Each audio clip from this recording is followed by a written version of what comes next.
tentang LDR nih. LDR. Distance relationship. Kalau mereka sedang diuji imannya, mereka bisa tergelincir dengan perselingkuhan. Kenapa? Karena mereka kesepian.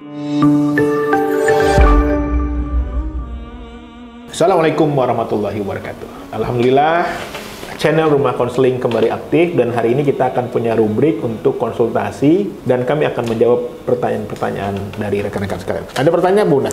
Ada banyak nih, kita udah ngumpulin banyak banget ya yang sudah bertanya dari forum-forum seminar yang kita isi maupun workshop. Yang pertama apa ini? Tentang LDR nih. LDR. Distance relationship. Pertanyaannya kayak gini, bagaimana cara membagi peran masing-masing dalam mendidik, membesarkan anak-anak sedangkan dengan pasangan itu berjauhan?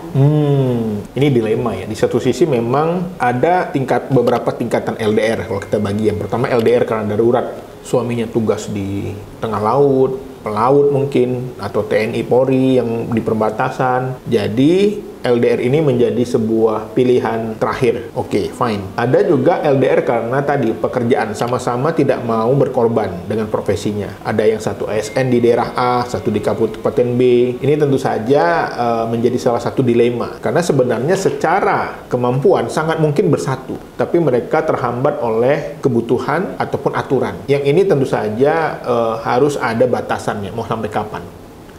Yang ketiga, LDR karena kepentingan ataupun ada karena masalah pertimbangan orang tua. Banyak juga istri-istri yang tidak mau tinggal bersama suaminya karena pertimbangan dia harus merawat orang tuanya. Dan yang terakhir adalah LDR karena ingin lebih. Nah, ini juga ada juga sebenarnya dia hidup bersama bisa, tapi karena ingin lebih harus berkorban, meninggalkan keluarganya. Misal dia harus menjadi berdagang atau berusaha di luar negeri. Padahal sebenarnya mereka udah cukup, tapi karena ingin lebih mereka harus ekstra. 4 kategori LDR ini tentu saja ada sisi negatifnya. Khususnya pertama dalam hal godaan. Beberapa orang-orang yang LDR yang saya tangani, pertama mereka mungkin bisa sabar. Tapi kalau mereka sedang diuji imannya, mereka bisa tergelincir dengan perselingkuhan. Kenapa? Karena mereka kesepian. Orang yang kesepian itu ada dua kemungkinan. Yang pertama dia mungkin copingnya dengan beribadah, dia mungkin dengan membaca, membuat produktif ya.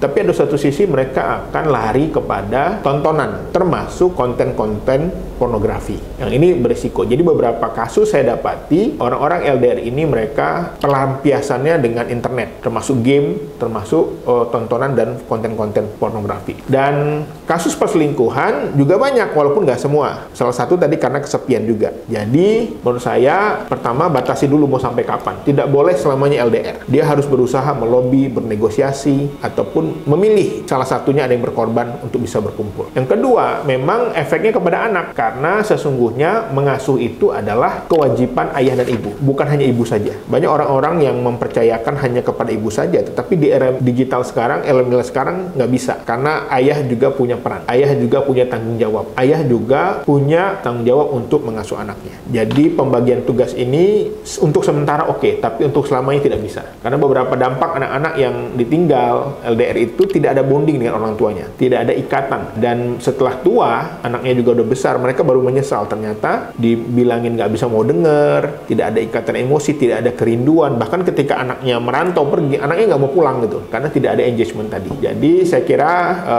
pembagian tugas ini komunikasi yang terpenting selalu mengingatkan, tetapi orang yang LDR adalah orang yang berisiko tinggi untuk tergelincir, untuk jatuh, untuk tergoda karena filosofinya menikah itu adalah bukan hidup berpisah, tapi hidup bersama. Gimana, Bu? Ya, betul.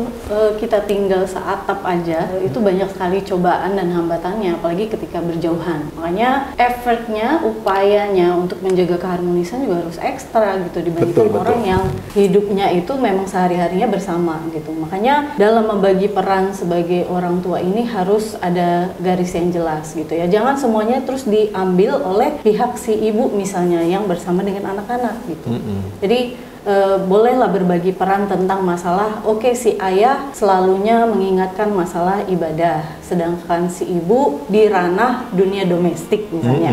Kalau dunia ibadah dan sekolah, si ayah lah yang bertugas untuk mengkontrol, untuk mencoba mengingatkan anak-anak. Berarti ya komunikasinya juga harus baik. Ada satu tips nih buat para keluarga yang harus LDR, tiap kali berkomunikasi entah itu via telepon maupun video call, pastikan bahwa komunikasinya berkualitas. Jadi nggak cuma yang ngabsen doang, nanya udah makan apa belum, tadi ngapain aja, PR-nya udah dikerjain atau belum gitu ya, hari ini jadwalnya mau ngapain aja. Itu adalah pertanyaan yang cenderung ngabsen, itu nggak bakal nyentuh ke hati. Seharusnya momen ketika teleponan atau komunikasi itu adalah momen yang dinanti-nanti gitu, untuk kita berbagi cerita, untuk kita mendengarkan hal-hal yang menyenangkan gitu dari orang tercinta kita. Makanya minta tolong banget untuk para pasangan yang lagi berjauhan dengan partnernya, ingatkan untuk misalnya menceritakan ke anak-anaknya, entah itu dongeng kah, atau tentang pengalamannya ketika lagi di luar kota. Sehingga ketika orang tua yang duluan bercerita, anak-anak juga bakal terdorong gitu untuk cerita. Kayak tabungan cinta ya? Iya, kita bikin tabungan cinta. Ketika lagi berjauhan dengan cara seperti itu, tapi ketika lagi bersama berarti kita harus ciptakan banyak-banyak memori bareng. Jangan sampai nggak ada bedanya antara ketika berjauhan dengan ketika lagi bersama gitu. Misalnya si ayah lagi ada gitu ya di rumah gitu ya sebulan sekali, lalu ternyata rutinitasnya sama aja ketika sedang berjauhan. Seharusnya diagendakan tuh, entah itu pergi camping bersama kah, entah itu masak bersama. Yang jelas tiap momen ketika bersama itu adalah tujuannya untuk menciptakan kenangan. Sehingga ketika lagi berjauhan kita udah tinggal mengenang-enang aja tuh kenangan lagi bareng itu. Sama kayak anak di pondok kali ya. Anak di pondok kalau liburan ada camping, ada road trip, ada naik gunung mungkin, ada masak bersama, ada berkebun bersama. Di situ akan berbekas tuh cerita-ceritanya. Ya jadi itu yang harusnya contoh bagaimana bahwa bukan hanya masalah RDR-nya, tapi ketika pulangnya apakah juga menyuangkan waktu, berkesan atau tidak. Oke, saya kira demikian jawaban kami. Semoga bermanfaat. Demikian, Assalamualaikum warahmatullahi wabarakatuh. Mari kita sukseskan program Indonesia Bahagia.